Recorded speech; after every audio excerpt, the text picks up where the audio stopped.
Hello नमस्ते, स्वागत है एक बार फिर से आप सभी साथियों का एनएस शिक्षा परिवार में। कैसे हो साथियों? उम्मीद करता हूँ बहुत ही अच्छे होंगे और अपनी पढ़ाई एकदम दमदार तरीके से करते होंगे। आज previous year practice set UPSI के लिए आज 7वां नंबर का है प्रैक्टिस सेट, आज हम करेंगे। इसी के साथ में अगर आप हमारे चैनल पर नए हैं तो चैनल को सब्सक्राइब करें, वीडियो को लाइक और शेयर करें अधिक से अधिक, जिससे कि सभी तक पहुँच जाए जो यूपीएसआई की तैयारी कर रहे हैं प्रीवियस ईयर की, वो भी हिंदी की प्रैक्टिस कर सकते हैं। आज का पहला क्वेश्चन आपकी स्क्रीन पे है, उत्तर देने का प्रयास कीजिए। पहला क्वेश्चन है, बेगमपुरा की अवधारणा को इनमें से किस कवि ने प्रस्तुत किया है? आपको बताना है कि बेगमपुरा की अवधारणा को इसमें किस कवि ने प्रस्तुत किया है। सूरदास जी, तुलसीदास जी, कबीरदास जी, रहीमदास जी। सूरदास जी की प्रसिद्ध रचनाएं जैसे सूरसागर, सूरसागर, सूरसागर, सूर शरावली, सूर शरावली, इनकी प्रसिद्ध रचनाएं हैं। ठीक है। तुलसीदास जी, रामचरितमानस, भरवै रामायण, जानकी मंगल, पार्वती मंगल, इनकी सब प्रसिद्ध रचनाएं हैं। पार्वती मंगल, जानकी मंगल, भरवै रामायण, इनकी क्या है? प्रसिद्ध रचनाएं हैं। जानकी मंगल। कबीरदास जी, साखी शबद रमैनी, साखी शबद, साखी शबद रमैन, साखी शबद रमैनी का संकलन, साखी और शबद रमैनी का संकलन इनके शिष्य धर्मदास ने बीजक नाम से किया था। किस नाम से? बीजक नाम से इसका संकलन किया था। इसका आंसर हो जाएगा ऑप्शन ए, रविदास, जिसे रैदास भी कहते हैं। बेगमपुरा की अवधारणा को रैदास यानी रविदास जी ने प्रस्तुत किया है, याद रखेंगे। अगला क्वेश्चन है क्वेश्चन नंबर 2, इसका आंसर देने का प्रयास कीजिए। किस रचना के बारे में प्रसिद्ध है कि इसे पढ़ने के लिए बहुत से लोगों ने हिंदी सीखी? गोदान, अद्भुत लाश, परीक्षा गुरु, चंद्रकांता। इसका आंसर हो जाएगा ऑप्शन डी, चंद्रकांता, जो प्रसिद्ध, जो क्या है, प्रसिद्ध लोकप्रिय उपन्यास, प्रसिद्ध या लोकप्रिय उपन्यास था, जिसे पढ़ने के लिए बहुत से लोगों ने हिंदी भाषा सीखी। ठीक है। परीक्षा गुरु लाला श्रीनिवास दास की रचना है। लाला श्रीनिवास, लाला श्रीनिवास की रचना है। गोदान प्रेमचंद की रचना है। किसकी? प्रेमचंद की रचना है। चंद्रकांता का प्रकाशन 1888 में हुआ था। इसका प्रकाशन 1888 में हुआ था, याद रखेंगे। बताएंगे अगला क्वेश्चन आपकी स्क्रीन पर, क्वेश्चन नंबर 3 क्या होगा इसका आंसर? कर्ता कर्ता के ने चिन्ह का प्रयोग इनमें से कहाँ होता है? संदिग्ध भूतकाल में, सामान्य भविष्य में, सामान्य वर्तमान में, सामान्य भूत में। बताएंगे साथी इसका क्या आंसर होगा? संदिग्ध, संदिग्ध से आप सीधा सिंपल सा जानेंगे। संदिग्ध का मतलब संदेश, संदेश, संदेह होगा, संदेश नहीं संदेह, यानी वाक्य में संदेह होगा। शायद, जैसे हमने कहा वह आया होगा, जैसे आपने कहा कि वह आया होगा, वह आया होगा, यानी बीत चुका है लेकिन फिर भी आप उसके बारे में सोच रहे हैं कि वह आया होगा। सामान्य भविष्य, वह आएगा, सामान्य भविष्य है। सामान्य वर्तमान, सामान्य वर्तमान जैसे कार्य पूर्ण हो गया, जैसे वर्षा हो रही है, ये क्या है? सामान्य वर्तमान में है। सामान्य भूत में इसका आंसर हो जाएगा सामान्य भूत। सामान्य भूत सकर्मक के साथ, सामान्य भूत सकर्मक के साथ, सकर्मक क्रिया के साथ ने चिन्ह का प्रयोग होता है।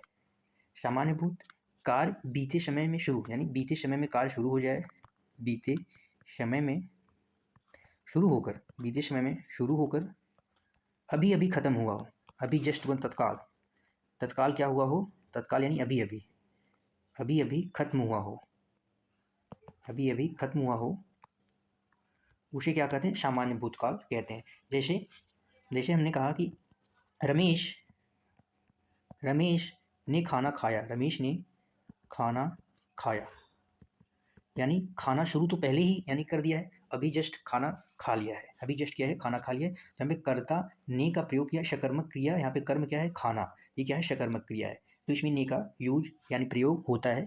ठीक साथी, याद रखेंगे। अगला क्वेश्चन है क्वेश्चन नंबर 4, आपको बताना है इसका आंसर क्या होगा। फटाफट से जवाब दीजिए, वीडियो को शेयर कीजिए अपने दोस्तों के साथ, लाइक करना ना भूलें, चैनल को सब्सक्राइब करना ना भूलें। क्वेश्चन नंबर 4 है, प्रथम राजभाषा आयोग, प्रथम राजभाषा आयोग का गठन बताना है आपको। प्रथम राजभाषा आयोग के अध्यक्ष इनमें से कौन थे? सुब्बरुयान, सुब्बरुयान, जी खेर, वीपंत, सुनीति कुमार चटर्जी। प्रथम राजभाषा आयोग इसका गठन, राजभाषा आयोग इसका गठन 1955 वर्ष 1955 में इसका गठन हुआ था। हिंदी भाषा को प्रचार प्रसार के लिए, निर्देश वगैरह देने के लिए इसका गठन किया था। इसके पहले अध्यक्ष जो थे बीजी खेर थे। कौन थे? बीजी खेर।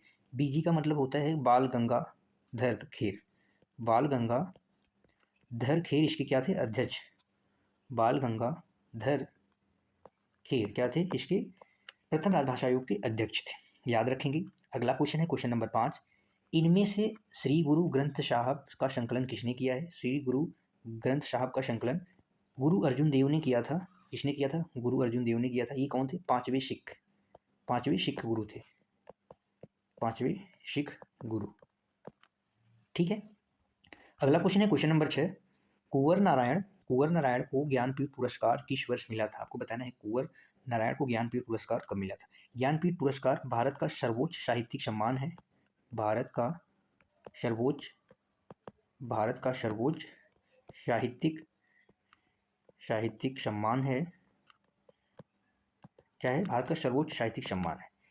इन्हें 2005 का पुरस्कार था, लेकिन इन्हें प्रदान, इसका आंसर हो जाएगा ऑप्शन डी। लेकिन इन्हें जो प्रदान किया था 2009 में किया गया था। 2009 में इन्हें मिला था, ये भी याद रखेंगे। अगर ऑप्शन में ये रहेगा तो हमें 2009 लगाना है, लेकिन 2005 का ये पुरस्कार था, तो यहाँ पे इस हिसाब से इसका आंसर हो जाएगा 2005। ठीक है। इसके बाद अगला क्वेश्चन बताएंगे, क्वेश्चन नंबर 7 है आपकी स्क्रीन पे। इनमें से कौन सा शब्द पाश्चात्य का विलोम है? पाश्चात्य का मतलब होता है पश्चिम दिशा से संबंधित। किस दिशा से? पश्चिम दिशा से संबंधित है। पश्चिम दिशा से संबंधित। इसका विलोम हो जाएगा पूर्व दिशा से संबंधित। पूर्व दिशा से संबंधित यानी पौर्वात्य। इसका आंसर हो जाएगा पौर्वात्य। विदेशी का विलोम हो जाएगा स्वदेशी। क्या हो जाएगा? स्वदेशी। पूर्ववर्ती यानी जो पहले हो चुका है, परवर्ती हो जाएगा परवर्ती। शाश्वत यानी सदा रहने वाला। इसका विलोम क्या हो जाएगा? नश्वर। याद रखेंगे। अगला क्वेश्चन है क्वेश्चन नंबर 8 आपकी स्क्रीन पे है।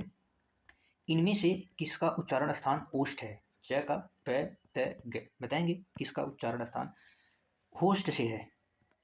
उच्चारण स्थान के आधार पर वर्गों को बांटा है। इसमें कंठ आता है, तालु आता है, कंठ ताल मूर्धा, दंत ओष्ठ, फिर उसके बाद कंठ तालव्य आता है। कंठ तालव्य क्या आता है? कंठ तालव्य। इसके बाद कंठ ओष्ठ भी आता है। कंठ तालव्य के बाद कंठ ओष्ठ भी आता है। ये कंठ तालव्य हो गए, यहाँ पे हो गए कंठ ओष्ठ। इसमें कौन कौन से वर्ण आते हैं आइए देखते हैं एक बारी, फटाक से देख लेते हैं साथी। कंठ में कवर के सभी वर्ण, सभी व्यंजन, क ख ग घ अंग। इसके बाद आता है अ, आ और है। इसके साथ विसर्ग भी किससे उच्चरित होते हैं? कंठ से। ताल में च वर्ग आता है। कौन सा वर्ग? च छ ज झ अ प्लस छोटी ई, इसके बाद बड़ी ई, य और श। मूर्धा में ट वर्ग आता है। ट वर्ग के साथ साथ री से ऋषि, इसके बाद र और श प्लस उच्छिप्त व्यंजन का अड और अढ, ये क्या होते हैं? इसमें भी आते हैं। इसके बाद दंत में त वर्ग के सभी वर्ण त थ द ध न, इसके बाद ल श और ज। नवीन विकसित ध्वनि जो ज है ये भी दंत से उच्चरित होती है। ओष्ठ में प वर्ग के बाद छोटा ऊ और बड़ा ऊ, प वर्ग में छोटा ऊ और बड़ा ऊ।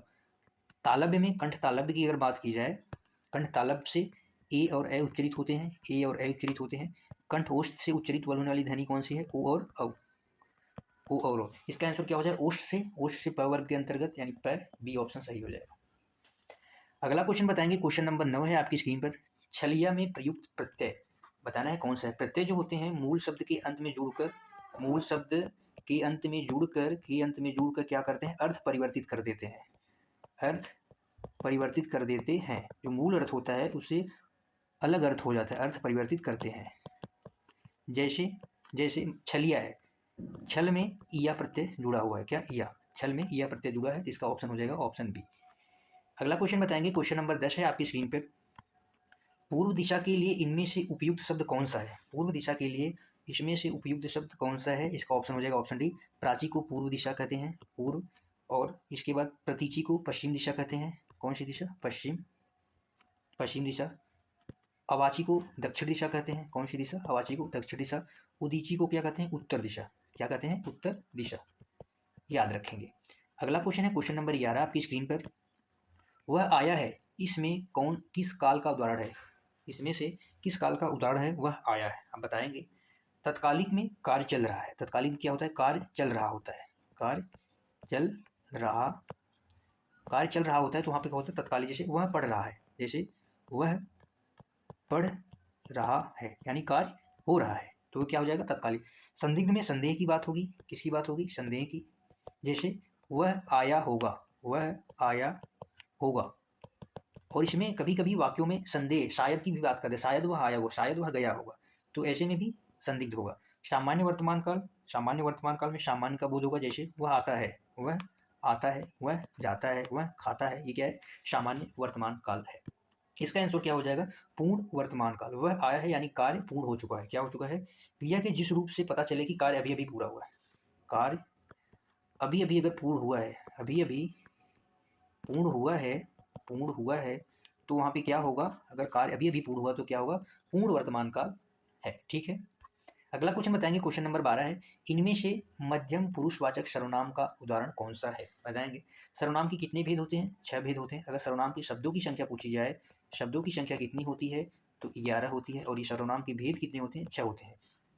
सर्वनाम के भेद में, सर्वनाम के भेद में एक भेद है पुरुषवाचक सर्वनाम, पुरुषवाचक सर्वनाम, पुरुषवाचक सर्वनाम, पुरुषवाचक सर्वनाम के 3 भेद होते हैं। कितने भेद होते हैं, 3 भेद, जिसमें पहला आता है उत्तम पुरुष, उत्तम पुरुष, मध्यम पुरुष, मध्यम पुरुष, अन्य पुरुष। कौन सा, अन्य पुरुष आता है, अन्य पुरुष, अन्य पुरुष। उत्तम पुरुष में मैं और हम प्लस कारक विभक्ति आते हैं, मैं और हम। मध्यम में तू तुम आप, तू तुम और आप, तू तुम और आप आता है। इसके बाद अन्य में ये वे, ये वे, यह वह, ये वे यह वह का प्लस कारक विभक्ति, प्लस कारक विभक्ति याद रखेंगे। ठीक है साथी, जिसमें मध्यम पुरुष की बात की है तू तुम आप आता है, क्या आता है तू तुम आप आता है, इस हिसाब से ऑप्शन बी करेक्ट हो जाएगा। बताएंगे अगला क्वेश्चन क्या होगा, क्वेश्चन नंबर 13 आपकी स्क्रीन पर है, इसका क्या आंसर होगा, इनमें से कौन सी बोली हिंदी भाषा के अंतर्गत नहीं आती है, आपको बताना कि हिंदी भाषा के अंतर्गत कौन सी बोली नहीं आती है। तेलुगु, कन्नौजी, अवधी और बंगारू। इसका आंसर हो जाएगा ऑप्शन ए तेलुगु। तेलुगु जो बोली है ये द्रविड़ भाषा परिवार की बोली है, किसकी, द्रविड़ भाषा परिवार की बोली है। द्रविड़ भाषा परिवार की बोली में तमिल, तेलुगु, कन्नड़, मलयालम आदि भाषाएं आती हैं। कन्नौजी, कन्नौजी और बांगरू, कन्नौजी और बांगरू जिसे हरियाणवी भी कहते हैं, हरियाणवी भी कहते हैं। कन्नौजी और बांगरू जिसे जाटू भी कहते हैं, जिसे जाटू भी कहते हैं, ये पश्चिमी हिंदी की बोलियां हैं, इसकी पश्चिमी हिंदी की बोलियां हैं, पश्चिमी हिंदी की बोलियां हैं।